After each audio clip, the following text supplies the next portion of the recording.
Chers fidèles, je vais dire un petit mot sur la fête de Saint-Joseph. Au nom du Père et du Fils et du Saint-Esprit, ainsi soit-il.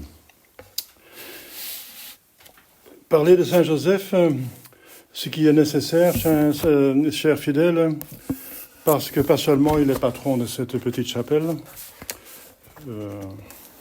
on a trouvé cette ferme après 2 ans de prière, et entre autres à Saint-Joseph, et il y avait tout près une chapelle Saint-Joseph. Alors on a dit, c'est Saint-Joseph qui nous a mis certainement sur la piste, parce que Saint-Joseph arrange les choses matérielles, il a arrangé avec beaucoup d'épis, mais c'est pas possible autrement, la crèche et les tables, et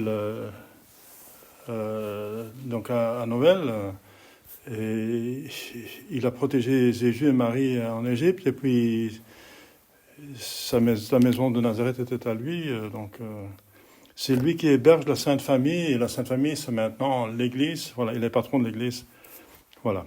Parce que les saints continuent à faire dans le ciel ce qu'ils ont commencé à faire et fait de bien sur terre. Donc Saint Joseph, tout ce qu'il a fait pour Jésus et Marie, et il l'a fait pour l'Église et pour nous. C'est beaucoup. Si vous vous rendez compte que Jésus s'est confié à des hommes, voulu venir homme, il est descendu dans le sein de la Vierge Marie, il dépendait totalement de la Vierge Marie.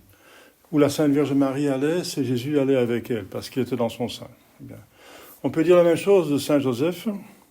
Il s'est confié totalement à Saint Joseph, parce que Saint Joseph s'est confié, était responsable de la Sainte Famille, et la Sainte Vierge Marie s'est confiée à Saint Joseph. Par exemple, pour la protéger en Égypte. C'est une très belle femme, mais elle n'avait pas de tare, n'est-ce pas, du péché originel. C'est une très belle femme, naturellement parlant. C'est pas possible autrement. Comme Ève venait de la main de Dieu sans péché originel à leur création, c'était une belle femme. Et encore une beauté d'âme, n'est-ce pas, encore beaucoup plus importante que la beauté naturelle. Et on voit toujours quelque chose de l'âme dans le corps, dans les yeux, dans la manière de se comporter. Donc c'est une femme extraordinaire, n'est-ce pas? C'est dangereux, n'est-ce pas, d'être toute seule. C'est une des raisons pourquoi Dieu a voulu que Jésus, bien sûr, il naît d'une femme, mais qu'il a aussi un père. Pas biologique, mais quand même tout le reste. Tout ce qu'un père a pour ses enfants, Jésus, il était pour Jésus, sauf le côté biologique. Parce qu'il est né dans son mariage, de sa femme, après déjà le mariage, parce que l'Écriture sainte dit bien, ils étaient déjà fiancés, mais les fiançailles, comme vous savez, comptaient déjà pour les Juifs de là-bas, donc à ce temps-là, comme un mariage. Donc les fiançailles, c'était déjà le mariage, c'était définitif. Mais le mariage, c'était juste la fête et la cérémonie, mais le mariage, c'était la fête, donc c'est différent que chez nous, bien sûr. Chez nous, les fiançailles, c'est encore libre, on peut encore se séparer. Mais là, donc Joseph était vraiment l'homme de Marie et Marie de Joseph, quoiqu'ils avaient fait le vœu de ne pas user de leur droit de matrimoine. Alors, on peut dire beaucoup de Saint Joseph, puisque il est si proche de Jésus, il a une sainteté qui est proportionnelle. Quelle est la hiérarchie dans le ciel? Eh bien, c'est la proximité de Dieu. Et la proximité, ça veut dire l'union. La proximité, c'est combien on est unis. Et l'union se fait par l'amour. C'est l'amour qui unit. Donc celui qui a plus d'amour de Dieu est plus proche de Dieu, et celui qui est proche de Dieu est forcément l'un plus. Alors ceux qui étaient plus proches de Dieu, c'était Marie pour commencer. Il n'y avait pas une proximité plus possible que Jésus a commencé sa vie dans son sein. Donc c'est une proximité au superlatif, mais une autre proximité aussi, en deuxième lieu, c'était Saint Joseph, bien sûr. C'est pas nous qui avons décidé qui est le plus grand saint dans le ciel, mais il était plus proche de Saint Joseph que tous les autres, même que Saint Jean-Baptiste. Donc Saint Jean-Baptiste qui est considéré comme le plus grand saint de l'Ancien Testament. Mais justement, Saint Joseph était un saint sur la charnière dans l'Ancien Testament, bien sûr, mais il appartenait aussi quelque part déjà au Nouveau Testament, parce que Jésus, n'est-ce pas, était là, qui venait donc commencer un Nouveau Testament avec l'humanité, un nouveau contrat, un arrangement, n'est-ce pas, des conditions, n'est-ce pas, enfin, conditions dans le bon sens. Un testament, ça veut dire un arrangement, comment aller au ciel, comment faire votre bonheur. Eh bien, maintenant, faire le bonheur, à partir de Jésus, c'est croire en Jésus, pas seulement garder les 10 commandements dans l'Ancien Testament, mais aussi la loi évangélique, et utiliser les sacrements de l'Église et être membre de l'Église. C'est le Nouveau Testament, n'est-ce pas? Le nouveau arrangement de Dieu, la nouvelle directive de Dieu, comment aller au ciel. Si vous faites ça, si vous, hommes, faites ça, vous croyez en Jésus, et vous suivez l'Église, alors Dieu vous donne le ciel. C'est un arrangement, c'est donnant-donnant, dans le bon sens. Hein. Le testament, voilà. Eh bien, Saint Joseph appartenait déjà, il venait de l'Ancien Testament, mais il entrait déjà dans le Nouveau Testament, justement par sa proximité, notre Seigneur Jésus-Christ. Pas au sens strict, parce que Jésus dit seulement, il dit ça à la croix, il dit consommate, mais c'est maintenant, c'est parfait, donc c'est consumé, donc j'ai établi, j'ai perfectionné, j'ai fini le travail. Pourquoi je suis venu sur terre, l'œuvre que je suis venu faire, la rédemption. Et il va dire seulement le Nouveau Testament à la dernière scène. Ceci est mon corps qui sera livré Novum Testamentum, dans le Nouveau Testament. C'est le Nouveau Testament. Et donc Saint Joseph est, par la proximité de Jésus, vous pouvez comprendre tout ce qu'il est, tout ce qu'il a, tous ses prérogatives, tous ses privilèges, sa sainteté, n'est-ce pas, par la proximité, et ce qu'il a fait sur terre avec Jésus et Marie. Comme on peut comprendre toute la Sainte Vierge Marie par ce seul titre qu'elle est Mère de Dieu. C'est parce qu'elle devait devenir Mère de Dieu qu'elle devait être conçue, immaculée, qu'elle devait être vierge, même pendant et après la naissance de Jésus, qu'elle va être sous la croix avec Jésus, co-rédemptrice, n'est-ce pas? Qu'elle est donc mère de Dieu, c'est ça la racine, et qu'elle est donc l'Assomption, corps et âme, elle peut aller au ciel, qu'elle est couronnée reine dans le ciel, et que c'est elle qui distribue toutes les grâces, n'est-ce pas? Donc c'est tous ces privilèges, c'est parce qu'elle est mère de Dieu. Eh bien, Saint Joseph, on peut le comprendre parce qu'il est père de Jésus. Père de Dieu, disons. Père de la nature humaine, bien sûr, de la personne divine. Et c'est ça la grandeur. Et ce qui est curieux, c'est que Saint Joseph, il n'a rien fait de spécial. Rien de spécial. C'est pas un saint comme Saint Vincent Ferrier ou Saint François Xavier, qui est allé en Inde, qui a prêché, qui a baptisé avec sa main 300 000 Indiens et Asiatiques, et qui étaient pieds nus, qui faisaient des miracles, etc. Donc, c'est des saints extraordinaires qui ont fait des choses admirables. Non. Qu'est-ce qu'il a fait? On ne sait pas si Saint Joseph a fait un miracle. Mais il y a très peu de phrases dans l'Écriture sainte de Saint Joseph. On sait qu'il était le fiancé de la Sainte Vierge Marie, et l'Écriture sainte dit « vir justus est ». Il était justus, c'est un homme juste, c'est tout. Et ensuite que l'ange l'apparaît 2 fois, une fois pour dire « n'hésitez pas de prendre Marie comme votre femme, parce que ce qui est né en elle, ça vient du Très-Haut hein. ». Et une deuxième fois, quand l'ange dit « il faut aller en Égypte, parce que Hérode veut tuer l'enfant ». Ah, et encore une troisième fois, quand l'ange dit « maintenant ils sont morts », ceux qui menacent Jésus sont morts, vous pouvez rentrer dans la terre, dans votre maison à Nazareth. Donc, et pour le reste, on voit très peu de Joseph qu'il a et qu'il est allé au temple avec Marie pour accomplir la loi de l'Ancien Testament, qu'il fallait purifier la mère et qu'il fallait offrir le premier-né à Dieu dans le temple. Il a fait ça en obéissance à la loi, quoique Jésus et Marie n'en avaient pas besoin. Et alors, c'est tout ce qu'on sait. Mais on sait parce qu'il a fait après. On sait parce qu'il a fait après. Saint Joseph, quand on l'invoque, n'est-ce pas, il les exauce les prières. Sainte Thérèse d'Avila dit qu'elle n'a jamais adressée à Saint Joseph sans être exaucée. Sainte Thérèse d'Avila. Et que, puisqu'ils font dans le ciel, à partir du ciel, sur la terre, à partir du ciel, mais ils influent sur la terre, ils font ce travail, ce qu'ils ont fait sur terre. Eh bien, vous voyez, puisqu'il a éduqué Joseph a éduqué Jésus, il est le patron de l'éducation.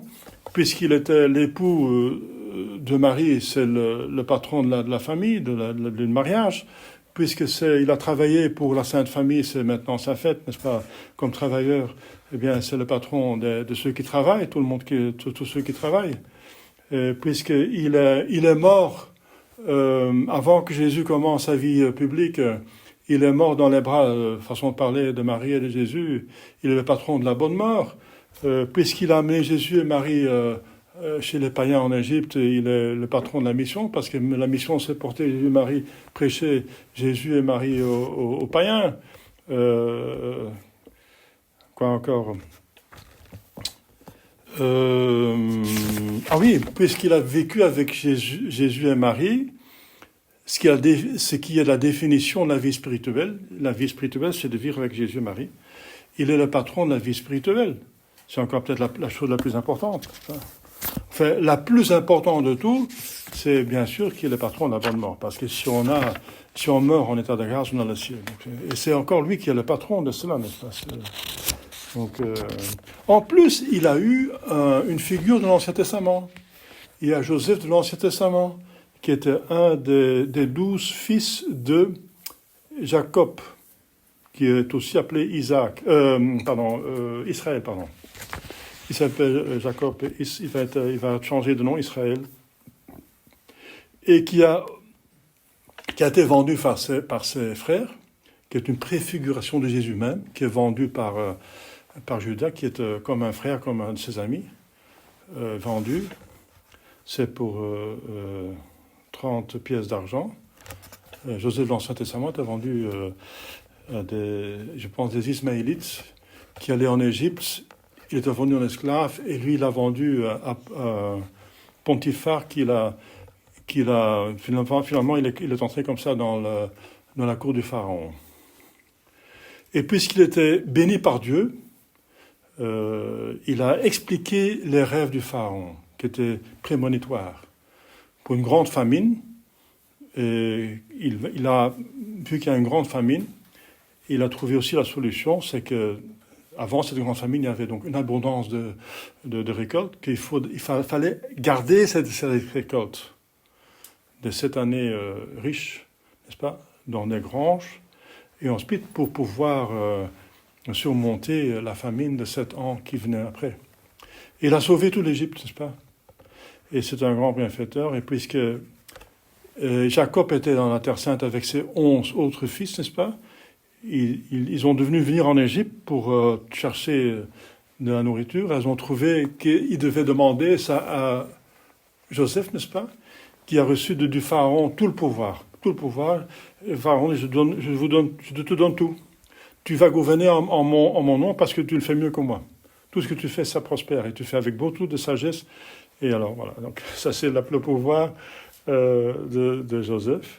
Dans l'Ancien Testament, le Pharaon disait à tout le monde qui lui demandait quelque chose, va à Joseph, va demander à Joseph. Eh bien, c'est ce que l'Église dit. Si on veut avoir quelque chose d'obtenir de Dieu, va à Joseph, demande à Joseph. Bien sûr, Saint Joseph, il est en dessous de Marie et de Jésus, donc il doit obtenir tout de Marie, tout passe par Jésus. Jésus obtient tout, et tout passe par Marie, mais Marie a donné une grande partie à Joseph. Et ça convient parce que J'ai dit, ils continuent sur terre à faire sur terre ce qu'ils ont fait sur terre avant leur mort. Et à partir du ciel, ils vont sur terre la même chose. Marie et Joseph étaient mariés. C'est quoi le mariage? Eh bien, chez eux, c'était certainement pas charnel, mais le mariage, ça fait l'union, pas du corps seulement, mais de l'âme. Hein. Donc ça fait un être, n'est-ce pas, façon de parler. C'est un partage, n'est-ce pas? Et si on est marié à une personne comme la Sainte Vierge Marie, et elle partage tout ce qu'elle a, parce que l'amour veut donner tout. Et la Sainte Vierge avait un amour parfait pour son mari. Donc elle donnait tout ce qu'elle pouvait donner et donner à Saint Joseph. C'est l'amour, c'est ça l'amour. C'est donner tout possible.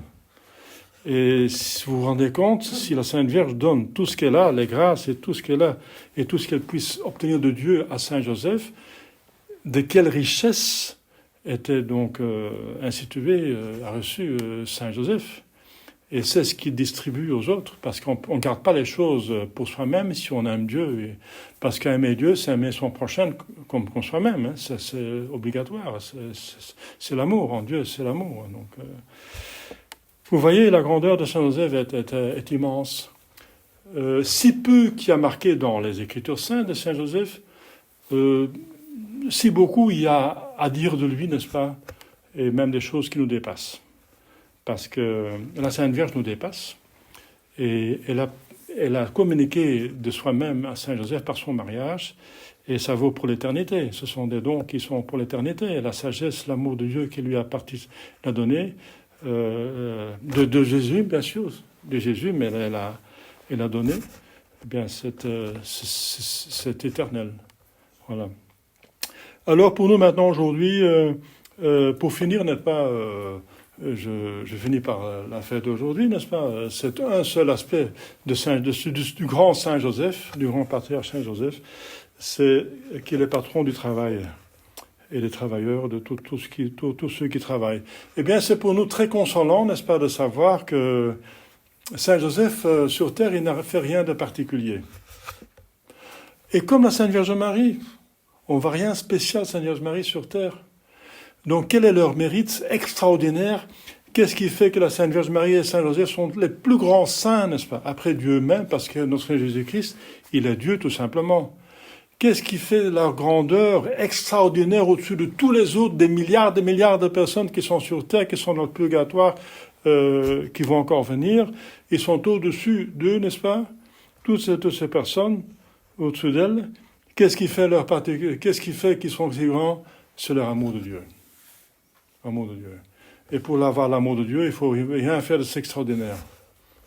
C'est même plus difficile, n'est-ce pas, pour aimer Dieu dans les choses très simples. C'est plus facile d'aimer le bon Dieu si vous donne des dons du miracle, n'est-ce pas, de bicolocation, de dons des langues, de prêcher, de convertir des peuples et des masses, etc. C'est plus facile d'aimer Dieu si vous donne tant de dons, n'est-ce pas? C'est plus facile. Donc c'est plus difficile de l'aimer quand on va dans un train-train de quotidien, n'est-ce pas, de jour en jour, la même chose pendant des années, n'est-ce pas, avec la croix quotidienne, les contretemps, parce qu'ils avaient des contretemps, ils avaient la croix, c'est une terre damnée, n'est-ce pas, par le péché d'Adam et Ève.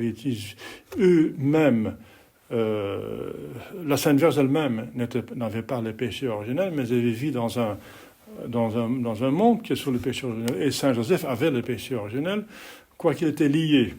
Il n'a jamais péché, parce que ça ne convient pas pour l'époux de Marie et le père de Jésus, le Fils homme, le Fils de Dieu, n'est-ce pas, le Dieu homme, de péché, même péché véniel, n'est-ce pas? Saint Joseph n'a vir justus, justus ça veut dire saint dans cet testament.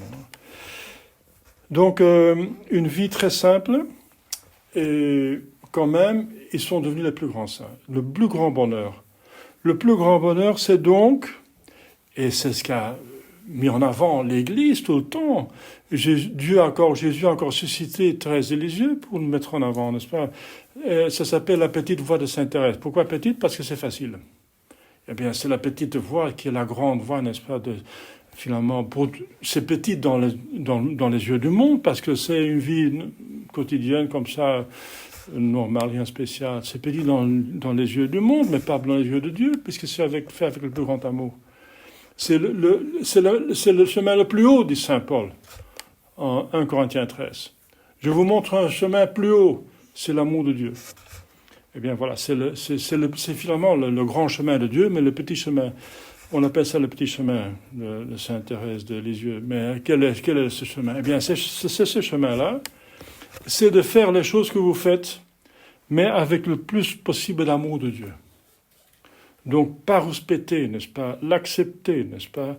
Et le faire votre travail tous les jours, même ce qui est pénible, vous l'acceptez, c'est votre croix qui mérite. On ne va pas fuir la croix, on l'accepte, n'est-ce pas? Tous les jours, on la prend, n'est-ce pas? On fait ce que Dieu veut, on fait son devoir d'État, on fait, même si ça dégoûte, n'est-ce pas? Même si ce n'est pas quelque chose d'extraordinaire, ce n'est pas... pour Dieu, c'est extraordinaire. Pour Dieu, c'est extraordinaire. Je vous répète, regardez ce que Dieu a fait, quel honneur il a donné à Sainte Vierge Marie, à Joseph comme récompense. Ils ont fait des choses. Marie était tout simplement une bonne mère de famille, et Joseph était un bon père de famille, c'est tout, n'est-ce pas? La Sainte Vierge Marie, bien sûr, 3 ans après la mort de Joseph, et de quelques années après la mort de Joseph, et lors de la vie publique de Jésus, elle a accompagné Jésus. Mais c'est encore rien de spécial, parce qu'il y a plusieurs femmes qui ont aidé Jésus. Il y a Marthe qui faisait le repas pour Jésus, Sainte Marie-Madeleine aussi. Il y avait des femmes qui prenaient soin de lui, parce qu'il n'avait rien, il n'avait même pas une pierre pour y poser sa tête. Voilà, Saint Joseph, n'est-ce pas, c'est un personnage extraordinaire. Extraordinaire. C'est comme, il représente la paternité de Dieu envers nous, n'est-ce pas? Comme Marie représente la maternité de Dieu. Pourquoi la maternité de Dieu? Bien parce que Dieu n'est pas un père ni une mère, en sens strict. Il a toutes les perfections.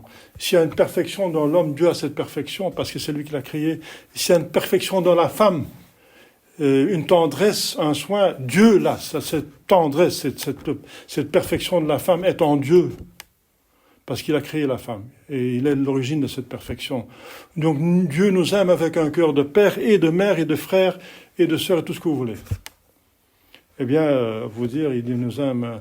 La paternité de Dieu, ça manifeste encore à travers de ses saints, Saint Joseph, et la maternité. Il nous aime avec un cœur de mère. C'est ça, Marie. Parce que l'amour qu'elle a, c'est un amour divin qu'elle a reçu, c'est un don qu'elle a reçu, ça ne vient pas d'elle. Ça vient d'elle et c'est pas d'elle, c'est elle et c'est pas elle. C'est ça dans le ciel. Nous sommes hommes, mais nous sommes divinisés. Donc il y a des deux, n'est-ce pas? Et ça fait quelque chose de merveilleux, n'est-ce pas, qui est notre bonheur. Eh bien, je vous demande, et vous le savez déjà, mais je vous le rappelle, vous ne pouvez jamais avoir assez de confiance en Saint Joseph. Si Jésus s'est donné totalement à Joseph-Marie, vous vous rendez compte, quand il était petit, n'est-ce pas, il venait de naître, il dépendait totalement de Marie et de Joseph, totalement. Totalement. Il dépendait, c'est eux qui le portaient, il allait là où il décidait qu'il allait. Donc il s'est confié totalement à Marie et Joseph. Eh bien, c'est comme ça que nous devons, comme Jésus dit, soyez comme des petits-enfants. Eh bien, soyons comme l'enfant Jésus, n'est-ce pas? Et en confiance en Saint Joseph et Marie. Confiance illimitée. Ils n'ont jamais péché. Ils ne font que de bien, n'est-ce pas? Ce sont des grands saints. Et les saints, ils nous aiment. Ils nous aiment comme eux-mêmes. Ils aiment Dieu au-dessus de tout. Ils ne font que du bien, n'est-ce pas? Ils sont très puissants. Très puissants. Ils peuvent tout obtenir. Donc, demandez à Saint Joseph. Je pense qu'on le vénère pas assez, comme la Sainte Vierge se plaint, n'est-ce pas, envers Sainte Catherine Labouré, n'est-ce pas, dans la rue du Bac. J'ai ici des pierres précieuses qui brillent. Ce sont des grâces que je vous ai pu donner, les autres ne brillent pas. Ce sont des grâces que j'ai voulu donner, mais je ne peux pas parce que vous ne les demandez pas. Je vous ai voulu donner beaucoup plus que ce que vous demandez. Donc demandez plus, en toute humilité, en sachant qu'on mérite rien, mais c'est Dieu qui veut donner par bonté, n'est-ce pas? Alors faites ça parce que ça fait du bien à tout le monde, à vous-même, et à toute l'Église, à votre patrie, et parce qu'on a besoin de beaucoup de grâce. Saint Joseph est aussi très important parce que, voilà, on veut restaurer la papauté, l'Église, la papauté en l'Église, et Saint Joseph est le patron de l'autorité, puisqu'il était le chef de la Sainte Famille. Donc encore lui, là, c'est un patronage, on doit l'invoquer pour qu'on ait des bons évêques, des bons prêtres, une bonne hiérarchie dans l'Église, et que si Dieu veut qu'on ait un pape. Donc, à partir de maintenant, n'est-ce pas, faites confiance à Saint Joseph, et si le travail est pénible, n'est-ce pas, si vous avez du problème à faire votre devoir d'État, regardez Saint Joseph. Et qu'il est le plus grand saint après Marie et Jésus, le plus grand saint de l'univers, justement parce qu'il a fait son travail avec beaucoup d'amour et avec beaucoup de perfection. Donc, j'ajoute une autre chose. J'ai dit la petite voix de Sainte Thérèse, qui se trouve déjà dans l'imitation de Jésus-Christ, c'est rien de neuf, c'est dans Saint Paul. Eh bien, c'est de faire tout avec l'amour de Dieu, le plus possible l'amour de Dieu, parce que c'est ça qui mérite. Ce qui mérite, c'est pas l'œuvre en elle-même, c'est l'amour qui accompagne cette œuvre. Parce qu'on peut se donner en martyr, dit Saint Paul. Hein. Je peux laisser brûler mon corps, mais si j'ai pas l'amour, ça me sert à rien. Voilà, c'est la preuve. Donc c'est l'amour qui accompagne l'œuvre, qui fait le mérite de l'œuvre. Bien sûr, si on donne son corps pour qu'on martyre, c'est la preuve d'un grand amour, mais c'est pas le fait qu'on brûle, qu'on nous martyrise qui donne le mérite, mais le fait qu'on l'accepte par amour de Dieu, c'est ça qui fait le mérite. Donc si on arrive à faire les choses, n'est-ce pas, avec un tel amour, comme Saint Laurent a offert son martyre quand il était brûlé vif, n'est-ce pas, eh bien on a autant de mérite que Saint Laurent. Hein. Donc c'est ça un grand trésor, n'est-ce pas, un grand mystère, une sagesse très importante, n'est-ce pas, pour faire son salut. C'est qu'il faut chercher de faire les choses qu'il faut faire, même s'ils sont très simples, mais le plus parfait possible, et on fait ce qu'on peut, et ensuite avec le plus amour de Dieu possible. Et alors vous êtes sur une voie royale. Une voie royale. C'est la voie impériale. C'est la voie la plus haute de Saint Paul. 1 Corinthiens 13. Lisez 1 Corinthiens, le premier épître de Saint Paul aux Corinthiens, chapitre 13. Le chemin le plus haut, la crête, n'est-ce pas, sur les montagnes, n'est-ce pas, les hauteurs de la spiritualité, c'est l'amour de Dieu. Bien, voilà. Si vous faites les moindres choses, comme la Sainte Vierge qui réparait un habit de Joseph, avec beaucoup d'amour, et peut-être plus d'amour de Saint Laurent, eh bien, s'il faisait ça avec plus d'amour de Dieu, elle a plus de mérite en faisant ça que Saint Laurent pendant son martyre. Voilà, pensons à cela, n'est-ce pas, dans notre travail quotidien, n'est-ce pas, ayons courage de faire notre travail qui est parfois rasoir, et d'autant plus on a des mérites. De plus que c'est difficile, on accepte, de plus que ça en a des mérites. Donc acceptons, n'est-ce pas, par amour de Dieu, et vous êtes sur une voie royale. Au nom du Père et du Fils et du Saint-Esprit, ainsi soit-il.